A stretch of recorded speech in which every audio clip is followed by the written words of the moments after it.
Great. Rebecca Ferguson, Niall Rogers and Nothing Leper family.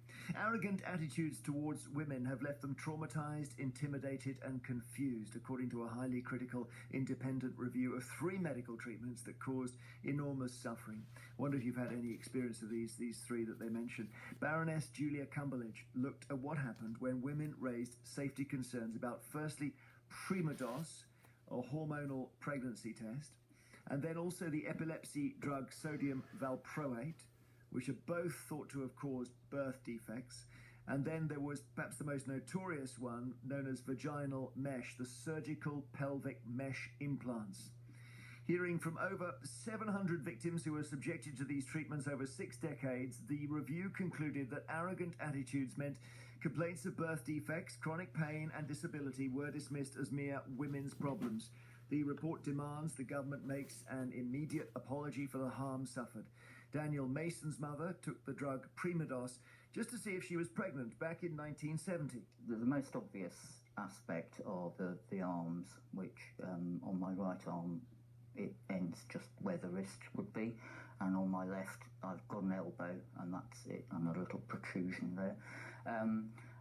So that's the obvious thing. Then my feet, they have 4 toes each, and one is much larger than the other foot. My teeth to this day, they're still rather higgledy-piggledy. I should stress that I am very lucky to be here, frankly, because we know that an awful lot of mothers aborted, or they had children born dead who were taken away from them and they never knew what had gone wrong. So I'm jolly lucky to be here, frankly.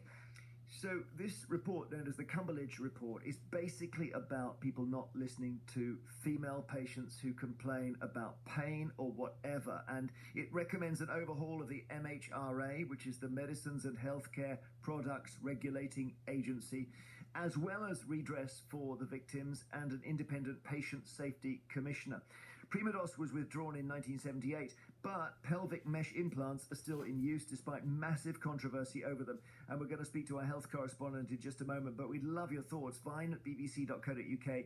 Please include your number. Text us 88291. You may be living with a mesh implant. We'll speak to somebody who knows all about that in a moment. Let's go first to BBC health correspondent Anna Collinson. So 3 particular treatments here, Anna. Yes, that's right, and you've already outlined it there, Jeremy. So the first one is this hormonal pregnancy test, Promodos, used by more than 1 million women in the UK between the 1950s and 1970s. And the way it would work is a woman would take 2 pills, and if they bled, it meant they were not pregnant. Now that Promodos was removed from the market in 1978, but the manufacturers have always denied there's a link between the drug and deformities in babies. Now hundreds of families disagreed and have been campaigning for decades to be acknowledged. Secondly, which is mentioned in the review, is the anti-epilepsy drug sodium Valproate. Now, if that's taken during pregnancy, it can harm an unborn baby, putting them at risk of developmental disorders and birth defects.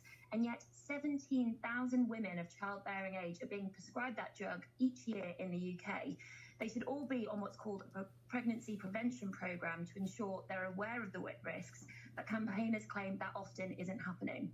And then finally, pelvic mesh, seen as a quick fix to treat things like incontinence and prolapse. Studies suggest 1 in 10 women will experience complications, and that can include chronic pain, difficulty walking, losing jobs, broken relationships. I've spoken to many women who felt suicidal. The use of pelvic mesh repairs are currently paused in NHS hospitals, and that pause came about following a recommendation by Baroness Cumberledge just months into the review because she was so appalled by the stories she was hearing. So there's been an ongoing scandal and people have been complaining about the vaginal mesh side effects, but it seems as if they haven't really been listened to properly. Is that right? Yeah, exactly. There's a lot of differences between these 3 health scandals, but there are also a lot of similarities. All these, the 2 drugs and the medical device were taken by women. They were never warned about the risks or told about alternative options. When they reported problems to the medical profession, they weren't believed, they were turned away. And their stories have only been heard after determined, patient-led campaigning, which in some cases has lasted decades.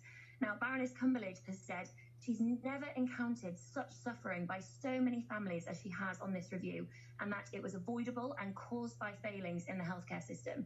She's spoken to over 700 patients over 2 years, and she says she'll take their stories to her grave. And she's made 9 recommendations which she hopes will support victims and prevent future harm. The government says it will now review them, but speaking in a press briefing just now, the Baroness says if ministers ignore her review, they will and should not be forgiven. Okay, and what are the most significant recommendations then? Well, as I mentioned, there are 9 recommendations, and as I've already mentioned again, these are 3 different scandals, but a lot of the things that these 3 campaigns were calling for reflect each other. So first of all, an apology from the government, which we've already had from the Health Secretary, Matt Hancock.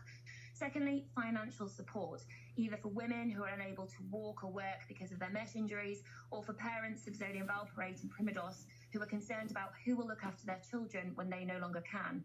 Thirdly, to rebuild trust and transparency in the healthcare system, and many of the recommendations tie into this. For example, setting up a national database which will record operations, surgeons' names, patients' names, what devices used or medicine.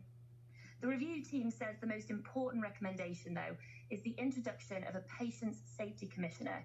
This will be the port of call for patients, and their job will be to hold the system to account. And it seems that that person will not be someone who works in the medical profession. There's real calls for that person to be a normal person, a patient who is a campaigner at heart and who can drive cultural change. Okay, thank you very much, Anna Collinson, BBC health correspondent. So this report basically has thrown the book at the NHS, or just the whole culture of medicine. Kath Samson is founder of a campaign called Sling the Mesh. Cambridgeshire mum of 2. You had one of these vaginal mesh implants about 5 years ago, I gather, Kath.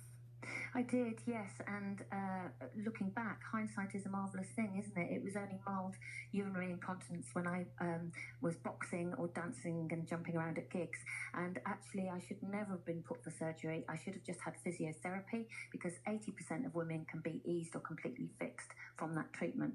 But as it is, I had the surgery, wasn't warned of any risks, wasn't given any other options, went in super fit and came out in a lot of pain, struggling to walk. And as a female, but also as a journalist, I found it horrifying to do a quick Google search and find out there were women who were already campaigning out there, but weren't getting as far as they should have been because no one was listening to them or taking their stories seriously. So really, I kind of knew as a journalist, I felt morally obliged, if you like, to do my bit to help. I had no idea how I was going to do it, but I was just determined it was the right thing to do, and I haven't stopped fighting. And before we get onto the report, how far did you get? Did you get to the point of compensation? Did they start taking them out again from female victims? What happened? For me personally? Yeah, well, yes, you and everyone involved.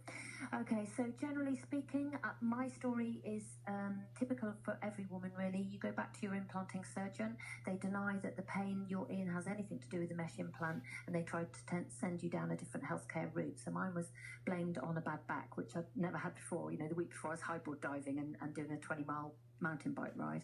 So you're then sent away thinking, hang on a minute, did that just really happen? And then you feel like you're going a bit mad. Luckily, I'd been warned about that.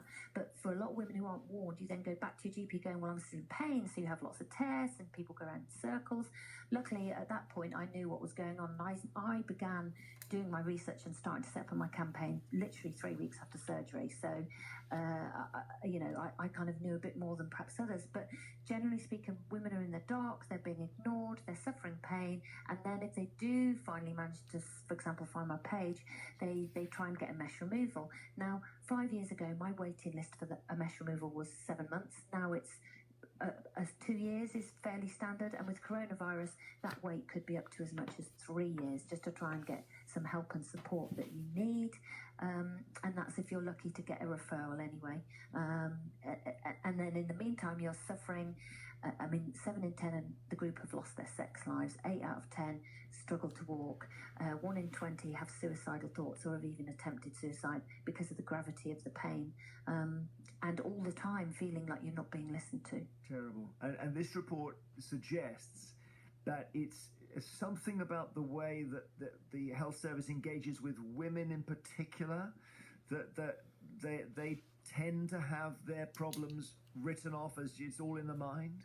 Yeah, absolutely. And you can see that throughout these 3 medical interventions, although they're very different, as Anna Collinson very rightly said, actually they're all the same in terms of women have been harmed, women haven't been listened to, women have been written off as there's a prescription for some antidepressants. And this deeply entrenched misogynistic approach in medicine is shocking. It shocked me. But what also shocked me was this sense of institutional denial and this very defensive attitude when things go wrong. Everyone shuts the doors and closes shop and refuses to help and actually put their hands up and go, do you know what, we've made a mistake, we need to sort this out. And in particular, I throw the book at the real colleges and the surgeons, because they have time and again refused to see that mesh is a problem. And even now, the surgeons are saying it's just little niggles. And I hear on the grapevine that they think this report is way too over the top and it's not as bad as it really is. Oh, dear, dear. Now, we just last one is this idea of having an independent patient safety commissioner. Yes, great, and all that, but there are already all these groups set up to help patients, and it's slipped through the net with them. So do you think that's really going to help, or does it just add to the bureaucracy? Well, there's 9 key recommendations. They look great on paper. All of them are fantastic if they can be implemented.